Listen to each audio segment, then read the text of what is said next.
Agency అంటే దేవుడు సృష్టించిన అద్భుతం. మళ్ళీ జన్మంటూ ఉంటే అక్కడ పుట్టాలని అనుకుంటా. స్వచ్ఛమైన అందమైన కొండలు దర్శనమిచ్చాయి. మంచి మనసు ఉండే ప్రజలు ఇక్కడ ఉన్నారు. ఆదివాసులంటే గుర్తొచ్చేదే సహజ నైపుణ్యం. ముఖ్యమంత్రి చంద్రబాబు నాయుడు ఈ రోజు ఇక్కడికి వచ్చినప్పుడు మీ ముఖంలో ఆనందం చూడాలని వచ్చాను. మాటలతో ఆనందం రాదు, చేష్టలతో ఆనందం వస్తుంది.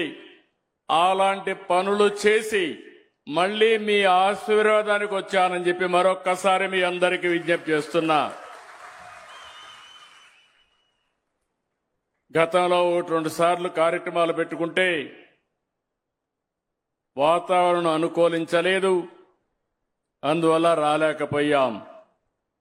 కానీ నాకెప్పుడు కూడా ఈ ప్రాంతానికి వచ్చినప్పుడు ఒక ఆనందం, మిమ్మల్ని చూస్తే ఒక ధైర్యం కూడా వస్తుంది. ఏజెన్సీ అంటే దేవుడు సృష్టించిన ఒక అద్భుతం ఇది. మీరు ఆ విషయం మీరు గుర్తుపెట్టుకోవాలి.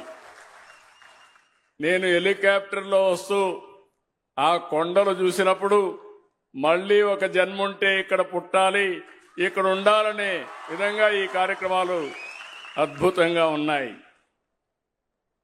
ఒక ఆహ్లాదకరమైన, స్వచ్ఛమైన, అందమైన ఆ కొండలే కాదు, ఏజెన్సీ అంటే మంచి మనసుండే ప్రజలు కూడా, మీరందరినీ నేను చూస్తున్న మంచి మనసుండే ప్రజలు. మీకు కలుషితం లేదు, నిర్మోహమాటంగా మాట్లాడతారు.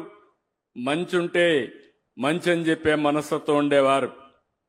ఆదివాసులంటే గుర్తుకొచ్చేది సహజ నైపుణ్యం, సామర్థ్యం, మన సంస్కృతి, భారతీయ మూలాలు.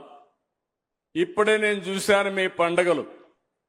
ఆ పండుగలు చూస్తే విత్తన పండుగ దగ్గర నుంచి సంక్రాంతి వరకు 6-7 పండుగలు ఎంత పవిత్రంగా చేస్తున్నారంటే అందరూ మర్చిపోయారు, కానీ గిరిజన ప్రాంతంలో మాత్రం మర్చిపోలేదు.